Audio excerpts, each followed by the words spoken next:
Good evening and welcome to A Slice of Life. I'm your host, Jim Therian.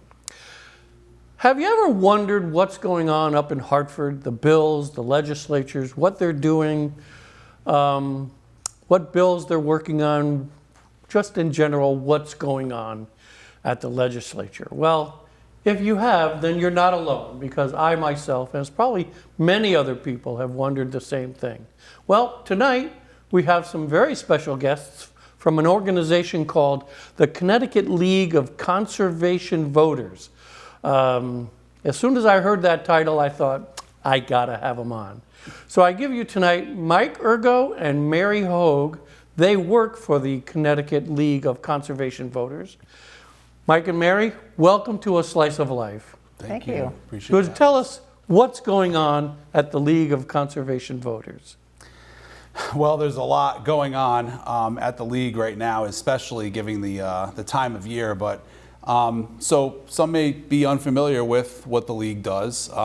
We are a non-profit, nonpartisan organization that work a lot of times at the Capitol to try to work with lawmakers to see good environmental and democracy law passed, bad law not make it through. We do a lot of advocacy and convening of different partners who are interested in the similar work that we are. So other environmental organizations, other democracy organizations, we convene them and we get together and we try to come up with solutions, you know, up in Hartford to see if we can make a difference. So make life a little bit better. Make life a little bit better. The League is really three organizations in one. So we have a 501c3 nonprofit, which we work a lot on the educational aspect of things, trying to inform people, get people together and just spread the good word and help people learn a little bit more about what's going on. And then we have our political arm, which is really lobbying and working with lawmakers to make sure that, as I said, we're getting the things done that need to be done up there. And then we also have a PAC, a political action committee. So when it is an election year, we have the ability to endorse candidates that we feel like are going to make a difference for us in the environment. So that's wonderful. That's wonderful. Now, can you share some success stories that you've had? Some bills that held great promise and then you worked it and did whatever you could and it passed. Mary? Well, let's see. I think, I can't remember what we said. In the voting rights bill, oh, yes. Yeah, I forgot about that. So that was a constitutional change, which is a very, very high bar as well. It should be. Right. So you either have to get a supermajority or you have to pass the same bill twice in 2 consecutive years. So that's what we did. And so we got it passed twice. And all that does is allows it to go on a ballot. And the people decide if the Constitution gets changed. The lawmakers don't. And they did overall. So it has to pass twice? Mm-hmm. Yeah. It's a high bar. I would imagine nobody knows that. Yeah, well. That's interesting. So it was a very important bill to pass, and COVID really showed how we needed to have early voting, and we're one of the few states that really didn't have it, and having access for people who have multiple jobs or we all have busy lives, So it was really important to make sure that democracy really was allowed to everyone. That is very important, to get everybody a chance to vote. Now, what about environmental issues? Well, that's our main... Climate control. I mean, you sent me something on climate control. Yeah, I mean, we have done several bills. I mean, I'm so focused on this year that I'm having a hard time remembering last year. So that's my problem. But we have, the last year was not a particularly strong environmental year for the legislature, so that's part of the problem. In the prior year, we were able to pass, for instance, chlorpyrifos is a really nasty pesticide, and it really isn't necessary to be used. There are safe alternatives, and it's not used in agriculture. It's used on golf courses. And so here are all those golfers being exposed to a very, very dangerous chemical they're not even aware of. And they don't even know. So now they're not exposed to chlorpyrifos thanks to the work. And really, again, as Mike was saying, we work with experts and advocates, and the person who did that actually lives in my town, so. Oh, very good. So I get to work with her a lot, which is fun. Now, have you ever experienced a legislature seeing you coming and they dodge out of the room, or they try to avoid you? Not me so much, maybe our lobbyists. Yeah, it depends. So we have different, obviously we have a lot of people who are involved with us, whether it's a volunteer, we have a few staff, a very active board, and we have lobbyists. So it depends on, I guess, who's coming their way, and what side of the issue they are on. But I think in general, I like to try to give lawmakers credit. It's a hard job. It's a lot of work. In our state, it's it's considered like it's not a full-time job for them. So most of them have other jobs that they have to do as well. So they're trying to juggle a lot of things, and of course they're trying to juggle a lot of priorities, and everyone has a different opinion on the things that are important to them. So I try to be sensitive to a lawmaker's plight, and I think most lawmakers have things that are key issues to them. There's something that drove them to want to run for office. So depending on who your lawmaker is, they may not be passionate about environmental or democracy issues, but all the same, we have a responsibility as citizens to try to talk to our lawmakers if that's something that's important to you, that you make it so it's important to them. And I think everyone has that ability to be able to express what is important to them to their lawmaker, and you can make a difference. Let's examine this one thing you sent me, Bill number 5004. You called it the Green Monster. An act concerning the implementation of certain climate change measures. Now, how did that get started? Who came up with the idea that we needed this kind of legislation? Well, that's actually a very special bill. That's got 22 sections in it. It's a huge bill, so omnibus bill. And Christine Palm is leading the charge, but it's considered the House Speaker's bill. So it's got a lot of power behind it, having leadership claim ownership for it. But Christine is the sort of the main out front person. She's not running for re-election next year, so she's unfettered, and she can, say what she really wants to say. Put loose and fancy free there. But I read recently that people were really respecting how much she's reaching out to every quarter, not just supporters, that you would expect to support, but everybody, so that all interests are taken into consideration. I think that's important. One thing I've noticed in these bills that you sent me, a lot of them have certain measures. It seems like a vague term. Yeah. Is that on purpose? Yeah. I think a lot of times for people that look at the titles of a bill, it can be like, what is this about? And then you have to click in it on it, and you have to read it. And right now, I mean, part of the process is that even if a bill is one thing, well, it's going to go through some different iterations through the legislative process. So what we do at the League is we try to really keep an eye on that and make sure that the important parts of bills are not taken out, and that the important parts that we really need are kept in those bills. We hear about that on the national level, where there's a certain bill for XYZ, and then other legislators pile on all these layers of different stuff, and the original bill is kind of buried in with all the add-on stuff. It happens in the state too, and it's one of those things that there's something to compromise, right? So you try, I think people try to work together to come up with something that's going to please everyone. But I would say on climate and democracy issues, and I hear Christine say this all the time, like the time for compromise is kind of passing us by now. I think these are issues that affect every one of us, and we need to see action and not as much compromise on these climate change measures and things like that. So although the title of the bill may not have all the information on there, one of the things that we have at the League is we have a watch list, And if you go to our website, ctlcv.org, you could look at our watch list. It's a drop-down menu. And what we do is we try to make it easy. It is complicated, but we try to make it easy. We have this watch list where you would see 30 bills that we're particularly following because they are the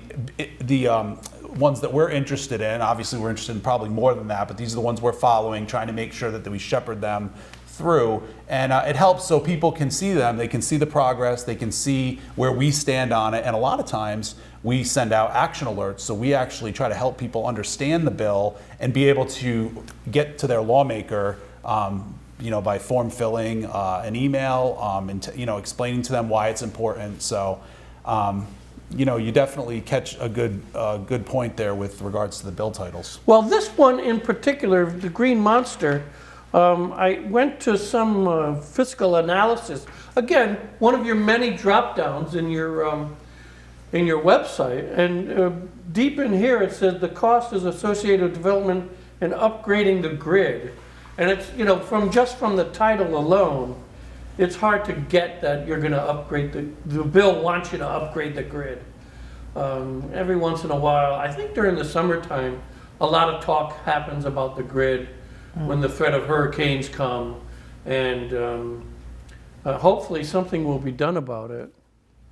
Yeah, I mean the bill it has, as Mary said, 22 sections, and there's parts that relate to certainly making sure the infrastructure is there. We want to see things that can help our climate are in this bill. So there's a lot to the bill, and we're hopeful that it has a good shot of making it through.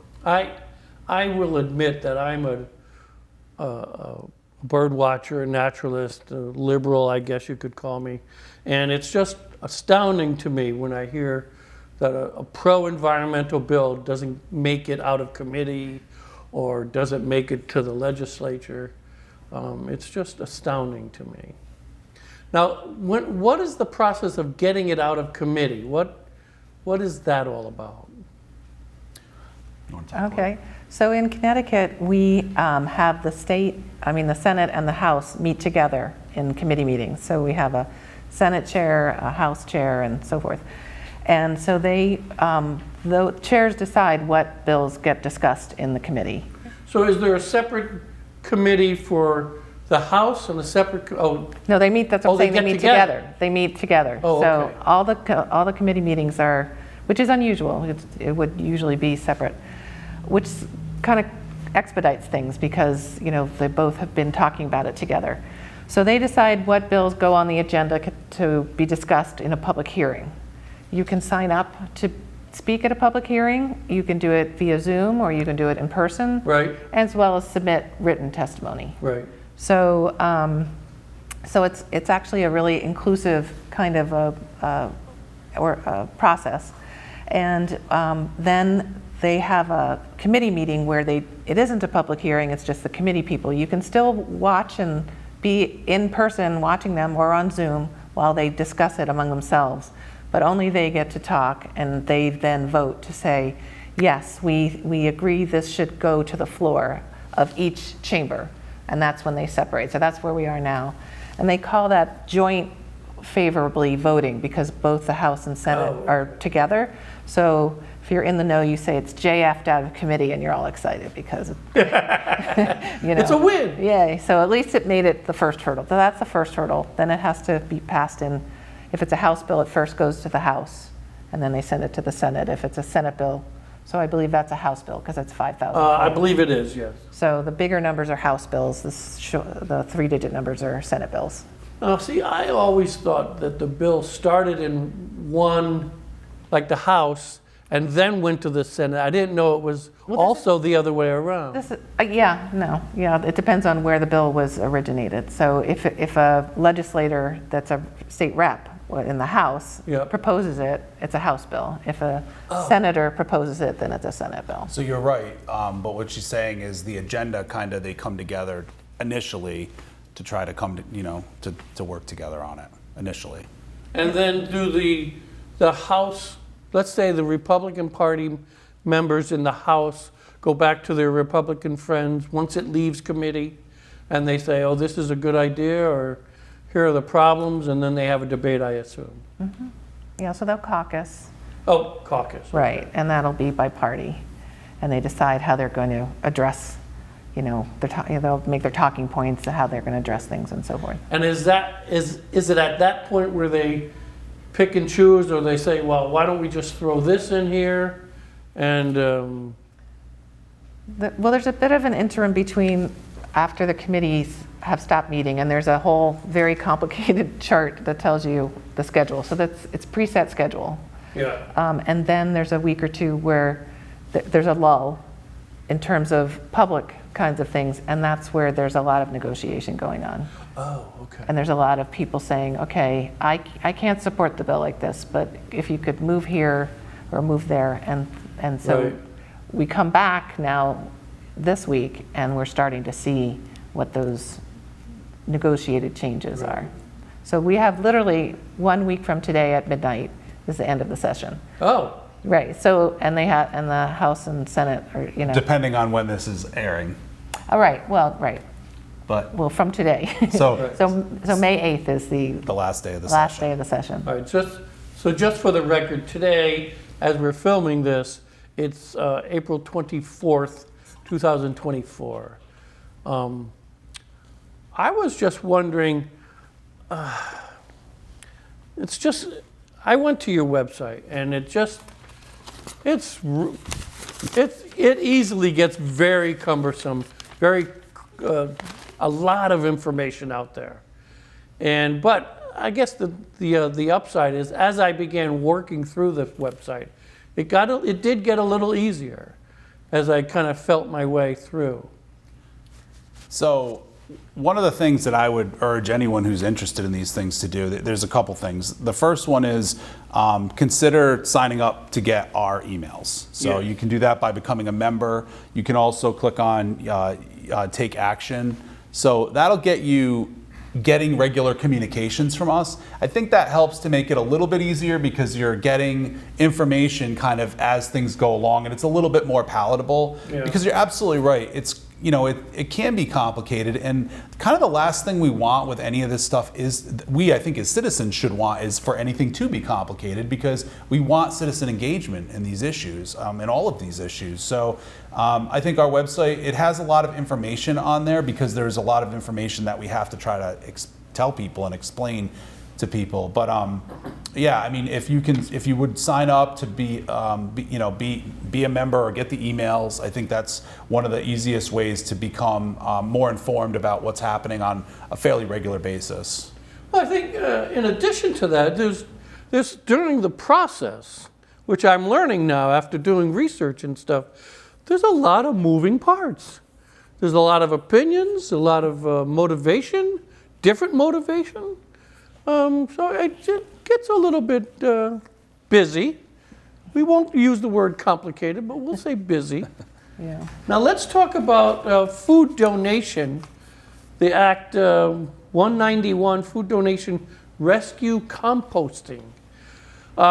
Just as a start, when I was working at the transfer station up until November, the town here in Old Saybrook started to separate food waste. And initially we needed 1 barrel, but now we need 3 barrels, I think. And after a holiday, they probably need 4 barrels. But any weight you can get out of the garbage stream would be very beneficial. Yeah. I think the problem is getting people to recognize that yes, they have to cross the kitchen to the table or to the special box and throw your garbage in there. Excuse me. So what's the process on 191 food donation? Well, it JF'd out of committee. Now you know what that means. So it's getting ready to be debated on the floor. Right. So that's a 3-digit number. So that's a Senate bill. So it'll first go to the Senate. Oh, okay. And so the USDA has a food hierarchy in terms of what to do with food you're not going to eat. And compost is the second to last of the, I think, 7 steps or things that you should do. Oh, wow. Yeah, so we're not trying to compost as much as possible. We're actually trying to compost as little as possible, Oh, right? So don't buy the 12 pack when it's just you and your wife at home, because you're never going to get through it all. We'll just before it never goes go bad. through it. Right. So that's one of the first ones, so refuse. And then if you have leftovers, use them, eat them as is, or make it, turn it into bread or soup or something Right, else. yes. Yeah. And then after all that, then try to feed hungry people, Oh, there you go. you know? So there's a lot of hungry people in Connecticut. Yes, actually there is. And it's really very sad, and all this food is getting wasted. Even if it goes to compost, that's still a waste compared to getting it to these hungry people. So I'm really very impressed that the legislature thought to put food rescue and donation. Yeah, I think that's a very good idea. When the old Saybrook program got started, we had a different public works director at that time than we do now. And he started donating the food that we collected to a pig farm. Well, that's right after hungry people, so yeah. Oh, is it really? Yeah. Well, that lasted maybe a month. Oh, And then the pig farmer wanted money. really? Well, because they incur an expense, they have to sterilize it before they feed it to the pigs. Really? So we wouldn't want the pigs to get sick. No, we wouldn't. Anyways, but now we have this Blue Earth, I think, Yes. and they're wonderful. They just come and pick it all up. Yep. And you're right, for municipalities, it certainly can reduce the cost as well. So that's another added benefit, because it reduces the weight of, getting rid of actual garbage, because food waste is actually very heavy. It is very heavy. Yeah, so there's other benefits as well. So that's a great bill that we'd love to see make its way through. Now, my concern there is, I think the entity that realizes the most benefit from the food scrap program is the municipalities. Please correct me if I'm wrong, but so what, as the legislators up in Hartford, do they recognize that they can help the municipalities and not just their individual constituents? We don't have too many, we only have two really, I guess 3 compost facilities in Connecticut. So the infrastructure is lacking. Yeah. So that's part of our problem. That's right, yeah. So getting the food out of the compost stream and to hungry people helps with that. That means that we're not overloading this small system. We've for years thought that, or the regulators thought that requiring composting as we had in the past would encourage people to open up composting facilities, but it just really hasn't worked out to be that way. So we do need to get more compost facilities. I lived in Fairfield, and it costs a lot of money to haul this heavy, wet food up to New Milford. It's expensive. So it's actually more expensive for us, because of the hauling, to compost than it is to just throw it into the waste stream. And even though it's very wet and we're trying to burn this very wet stuff. Yeah. So, the way we work now just doesn't make any sense whatsoever. But you're seeing in, I'm pretty sure SCARA, who's you may be familiar with, because the Southeastern Recovery Resource over here, I believe they're actually in the process of putting something together in the Preston area right now. So there are groups that are trying to make more of these facilities available for this, and so I think it's, and your question was, do the lawmakers recognize the kind of responsibility to the municipality versus just the constituent? And they absolutely do. I mean, most lawmakers have pretty strong have relationships anyhow with leadership within different cities and towns. So Right. So one person that comes to mind is Norm Needleman. He's a House representative or senator? Senator and first selectman for Deep River. So he gets in contact with his people all the time, I would have to imagine. Yeah, and Senate chair of the Technology and Energy Committee. So he's a pretty active. We deal a lot with Energy and Technology Committee because a lot to do with environment. Okay, so we're going to take a little break now. We're going to watch a video. It's about 1.5 minutes long, and we'll be back. We are living in uncertain times with an uncertain future. CTLCV is fighting for a better tomorrow. I'm passionate about the work CTLCV does because we help lead in the environmental movement. We do a great job at convening with other organizations, other advocates, lawmakers coming together to solve some of the biggest issues that we're facing. Here at CTLCV, we give those who may not have the access or privilege a voice. We are a nonpartisan, statewide, nonprofit organization dedicated to protecting our environment. We are one of the only environmental organizations that are on the front lines working with lawmakers to make sure good environmental laws are passed and bad environmental legislation does not become law. At the end of the day, when you've done everything you can and you know you've made a difference, even in a small way, you definitely sleep better at night and you wake up refreshed with new energy about what you can do to protect our environment, to protect our land, our air, our water, and especially now our wildlife. That's why I do what I do. Quite frankly, I think climate change is the most pressing issue that is facing us today. To be involved in an organization that is on the front lines trying to do something about it is just tremendously impactful. And I think it's really important work that CTLCV does, and it's an honor to be part of that team.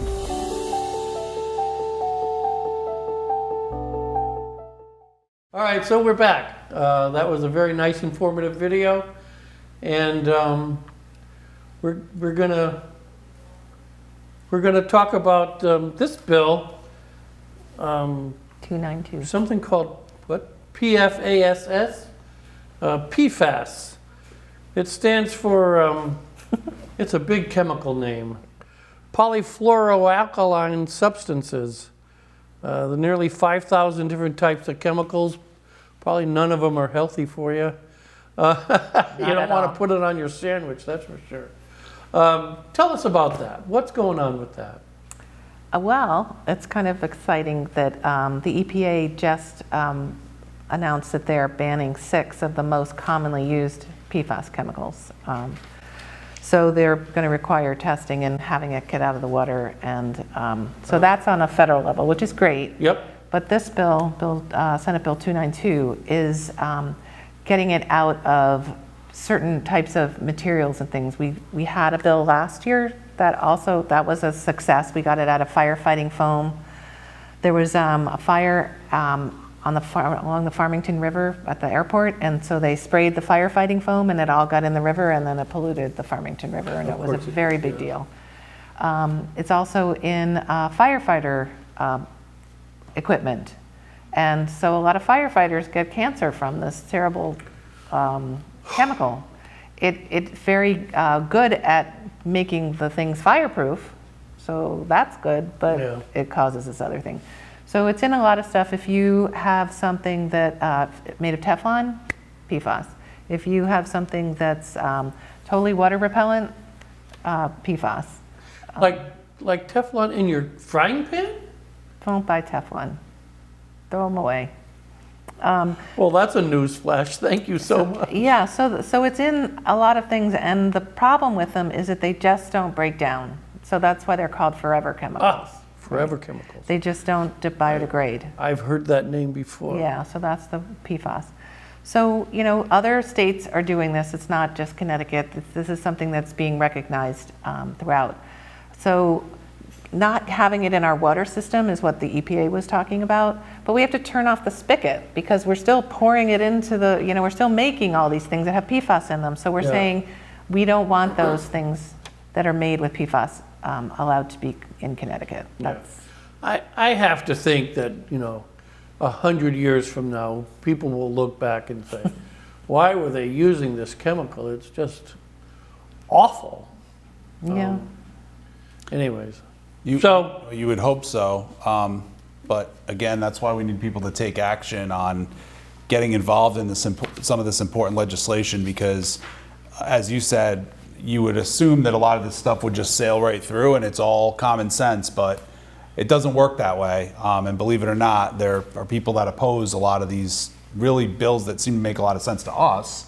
But that, we urge folks to take action and, consider going to our website, signing up for the action alerts, emailing your rep or your senator and saying, please, support or oppose these bills, because it's really important. it's just crazy that we put these things out there. And I would think if you're a young mom or a young parent, you would consider your children or your grandchildren. Work hard to get rid of this stuff. Polyphenol. PFAS, You need an education just to say the darn thing. that's a hard one. So what's the status on this one? That also was JF'd out of committee and is on the Senate. That's a Senate Bill 292. So that's on the Senate calendar. Well, that's encouraging. So that is encouraging. It did get a fiscal note put on it. It didn't originally cost anything. Yeah. So then it got a fiscal note applied to it, which means that it will cost something to do this, which then, of course, always then raises all sorts of Brings in a concerns. whole nother layer. So we're going to see. That potentially means you have to open the budget, and the governor doesn't want to open the budget. So there's like all these different parts. Yes. So hopefully that will get resolved. Who generates the fiscal note? It could be that the DEP realizes, oh my gosh, we can't do this with our own budget. We're going to have to require funding to do this. It could be that the governmental office that determines how much it's going to cost, that they do it. So it could be, a number of places. Well, who would incur the cost if we just pass a bill that says no PFAS? Well, how are we going to keep track and how are we going to enforce it? Oh, okay. Things like that. Those All are right. usually the reasons. The monitoring. Yeah. All right. Okay, I understand now. Okay. And so an example of how, we work with experts is the Clean Water Action Group is leading the advocacy on that one. And so we work with them and try to amplify. So they can't lobby. We're the only environmental group in Connecticut that can actually do lobbying and have a PAC. So we have a special role to play when we're working with the advocates. Yeah. They have the issue expertise, the topic expertise, and we have the advocacy and expertise. I read your bios, and you must just have busy jobs. And what you're trying to accomplish and the hurdles that you have to go through, you just must be a busy people. Well, Mary is a volunteer for us, so not only is she busy with all the other awesome things that she's doing for the environment, but she's just giving so much of her time to the organization. And you're absolutely right, especially this time of year. I mean, it is Earth Week right now, and so we're present at a lot of events as well, trying to spread the good word on all these things that are happening. So we have many volunteers out in the field at different Earth Day events. We're hosting next Saturday a Climate Coffee and Conversation event, which is taking place with a lawmaker to again bring these issues to the forefront and just keep the conversations going. So busy, it's probably an understatement, but it's important. Yeah. You know what? Thank you for hanging tough, because clearly you're doing important work for your neighbors, for your family, for your grandchildren, whenever you may get them. Now, this one here, 193 Connecticut ERA resolution proposing an amendment to the state constitution regarding environmental rights. Who would have known that we have to say, yes, we have to have a law telling us to have clean water or clean food? Who came up with that one? That's brilliant. So I don't know if you're familiar with the group of kids in Montana. They sued the state and saying, you're not protecting our future. I do, thank you. I do remember that now. Yeah. So they've had that in their state constitution, I think, since the 70s. It's been a while. Wow. Pennsylvania and New York have it as well. So it's about time Connecticut gets it. It sounds like a good idea. We just need to say we have the right to clean water, air, and land. So why that's contentious, I'm not sure. How could you vote against that? But again, so we would have to pass it with a supermajority or 2 years in a row to be able to just get it on the ballot to the citizens, and the citizens would decide whether we get the state changed. Well, now, why does that have to go to the citizens? Why doesn't it just get passed in the legislature and then it becomes a bill?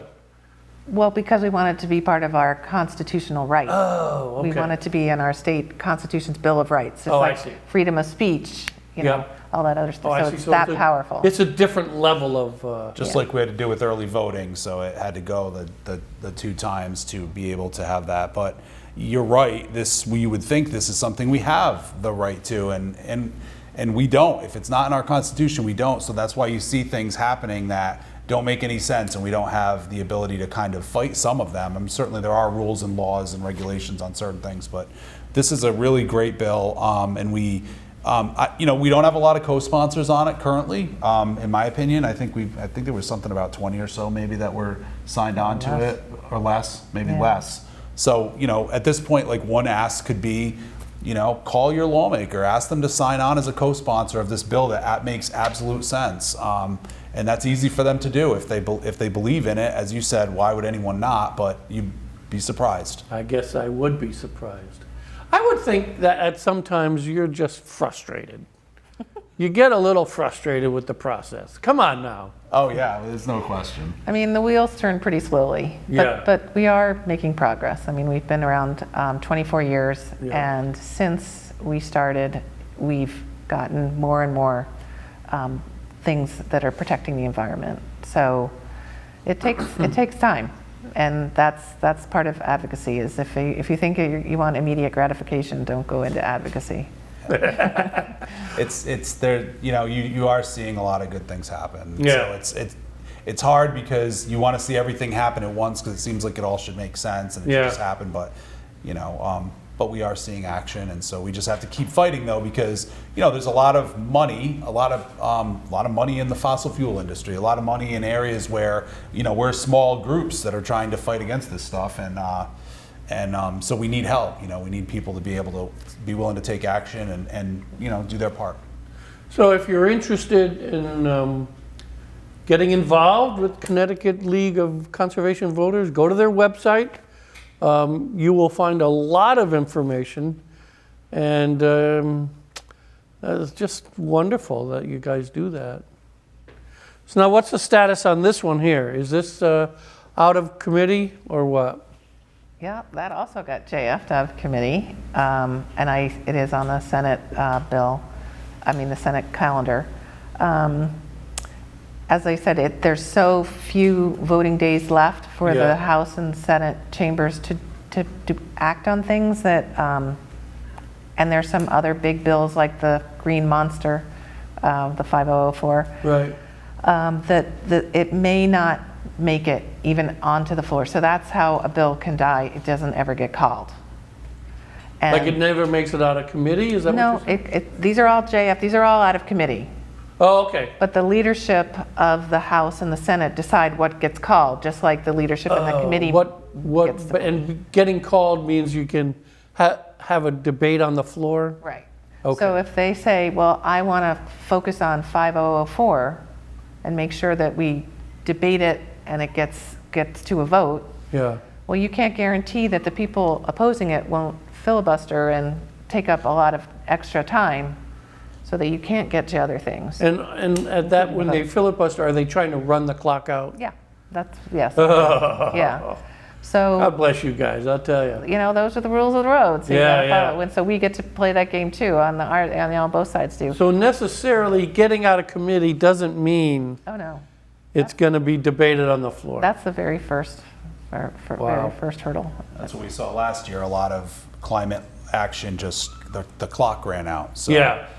we're really, really fighting to make sure that doesn't happen this year with a lot of these bills. So now, if the clock runs out, does that particular bill Gone.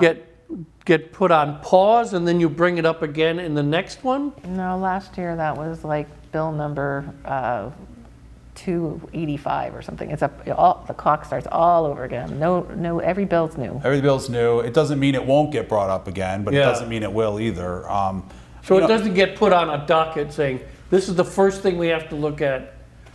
Or does it have to go back to committee Starts all over and again. run that gauntlet again? Yeah, but don't forget, the power is with the people. So Yeah. if the people put pressure on the lawmakers, they will respond because that's their job. Yeah. So Yeah. if there's something that doesn't get done that you feel is important, call them every day. email them every day. You know, that's the kinds of things we can do. You don't want to have to do that, but there's you know, everybody's priorities are a little bit different. You know what?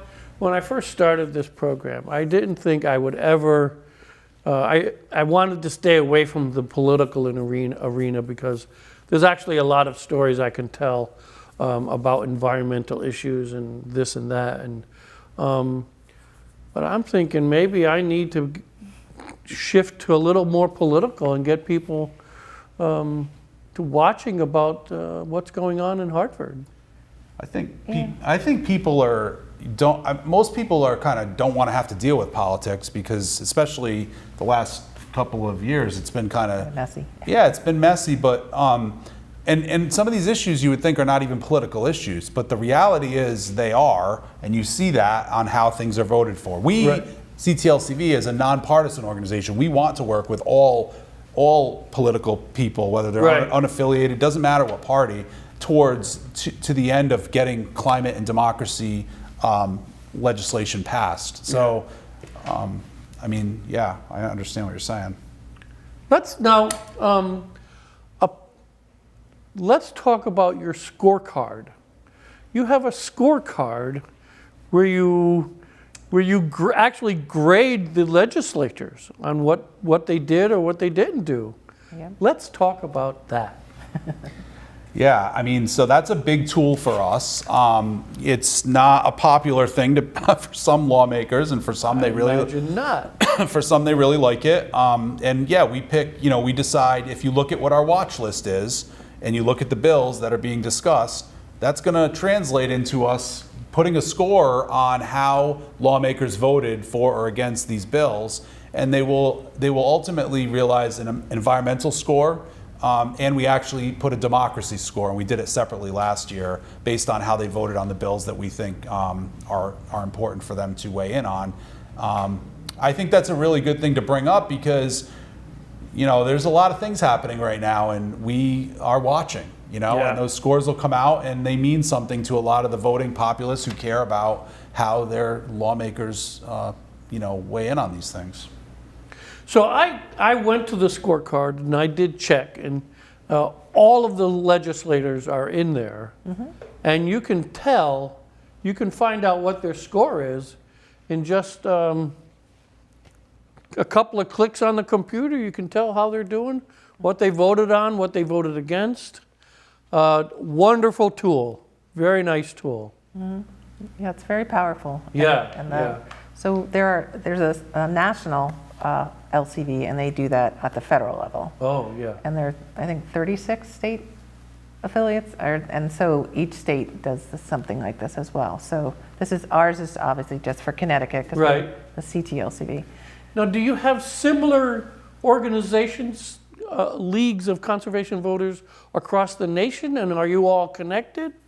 It's affiliation. It's not official, that, you know, they're sort of sister organizations. Yeah, so we do collaborate with them for sure. In fact, we hosted an event this week on offshore wind and how the Inflation Reduction Act is affecting, hopefully, more promotion of offshore wind because it's such an important component to renewable energy. But that was something that we partnered with the National League on, and there are leagues in most of the states that are also doing very similar to work to ours. I have to think that as a trend, people are beginning to get concerned about the quality of life on our planet. And a couple of shows ago, I had on a biologist from Yukon, and I said to them, you know, it's like everybody's on a big party train, and we're all having a good time. And a little corner, the scientists are saying, the bridge is out, we have to change our behavior, and nobody's listening. And that's kind of scary. So, you know, I, as a normal course of business, I read many periodicals. I belong to several groups. And we need to do something. And I thank you people for trying. It's wonderful that what you're trying to do, keep it like a watchdog agency. That's, I guess, the best way to put it, especially with the scorecard. Yeah. And so at the beginning of the session, we have what we call the environmental summit. And that's where, working with our fellow advocates and convening, we decide with their input what will be the top environmental issues in the legislature. Now, that agency, is that an agency of legislators or just people like yourself? So for the summit, it's open to everybody. But, Oh, okay. But we do encourage the legislators to come. We usually get the governor to come. We've had the commissioner of DEEP to come and speak. And then we have panelists. So we have advocates from different organizations as well as lawmakers speak about, what's going to be talked about with PFAS this time, or what's going to be happening with neonicotinoids, which didn't make it out of committee. Right. And I just heard the scary statistic about how many pregnant women have neonics in their bloodstream. It's just shocking. Yeah. So why That should be a wake-up call to somebody. so why it's not getting out of committee, I can't tell you, but as there's different interests, and usually the interests that are against these laws, they have a financial reason, Yeah. and that's really powerful. And they're worried about how it will affect our economy, and that's the one thing about the green bill, the green monster bill, is that it's all carrot, as they say. There's no taxing, there's no stick involved. It's all incentivized to do things. And just back to fixing up the grid, it's focusing on electrifying everything. So electrifying our cars, electrifying our heating and cooling.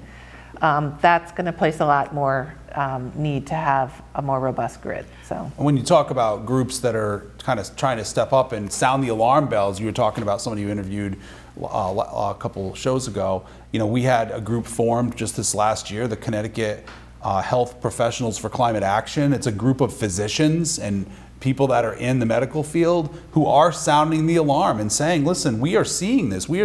Talk about costs. When you talk about costs, no one is really thinking about the cost of the health care and the health problems and some of the highest asthma rates in the country, the air quality. These are real issues that you're hearing from health professionals who, by the way, have jobs. They don't have time to be at the Capitol every day lobbying like some of these other organizations do. We certainly appreciate the accolades. Our staff is very busy and hardworking and doing a great job, but we need regular people to help because we're up against things that you wouldn't believe. Well, I guess we can summarize by saying democracy is a participation sport. Yep. You need to participate and to make it go forward. I have a question.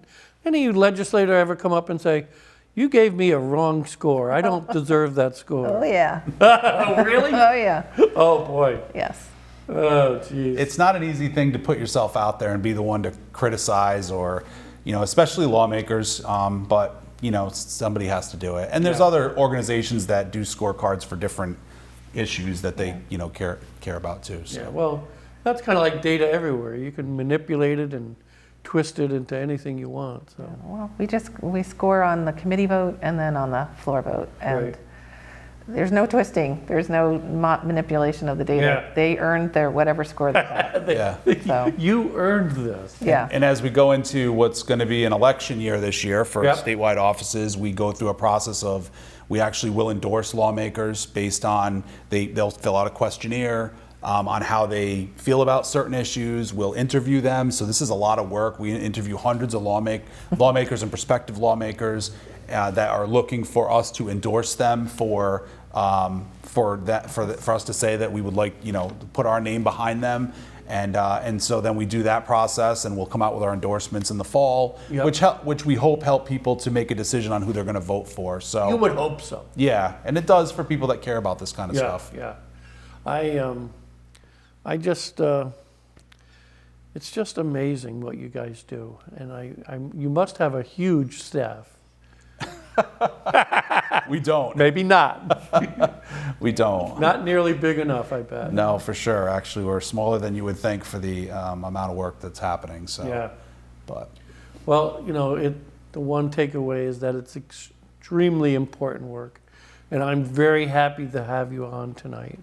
And hopefully you can share this video with your friends and neighbors, and maybe we'll begin to make a difference. Thank you so much for having us. Yeah, So we now, appreciate it. just before we go, if there's one thing you need from the public, this is your chance to say, dear public, dear mom and dad at home, dear busy parent, what do you want to tell them?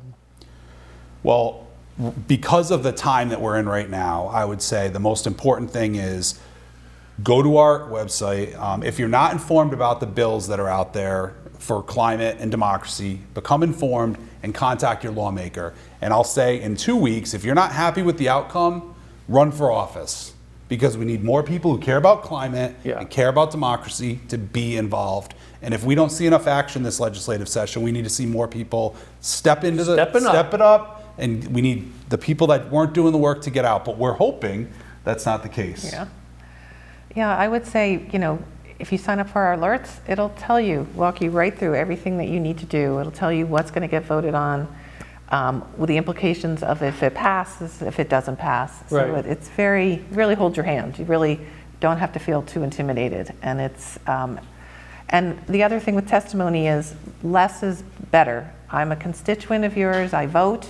I want you to vote for this bill. That's enough. Short and sweet. That's all you have to say. Email or snail mail? Email. Email? Well, it's so tight a time frame. Snail mail probably will get there after they voted. Oh, right, yeah. You can phone, you can call, you can try to text, and then if anyone wants any other information, just email us, ctlcv@ctlcv.org. That's our email. We'll respond. We're happy to talk to anybody, have meetings, and give you any more information. Yeah, I would say in the lead up to doing this show, you guys have been very, very responsive and very helpful in getting ready for this. So that's wonderful. Thank you. Yeah. That's very good. Well, happy to be here. Yeah. Well, like I said earlier, when I heard the name, I just figured I got to have you on. Conservation voters. Yep. That's very important. Okay, so that's the show on the Connecticut League of Conservation Voters.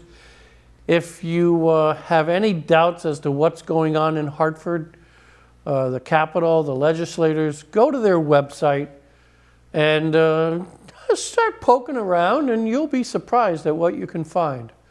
All the bills that are on the docket, is that right? No, they don't call it that, but yeah, same works. idea. Okay. Look for our watch list. That's the thing. Oh, the watch list. Yeah. Yeah, for Oh, us, that's good. That's what we call it, and it's a drop down, and that'll show you all the bills and the progress. We update it a couple times a week, so. Yeah. All right, so go to the website, look for the watch list, and you'll get the status of what's going on with the laws and the legislature and the bills, and just any kind of political information you want, it's there. So once again, the Connecticut League of Conservation Voters, go to the website, poke around, and maybe if you got a few minutes, get involved. And like this gentleman said, if your legislator doesn't do what you want him to, step up and start running for office. Thank you, and have a good night. Thank you for both coming onto the show. You were wonderful, and I appreciate you having here.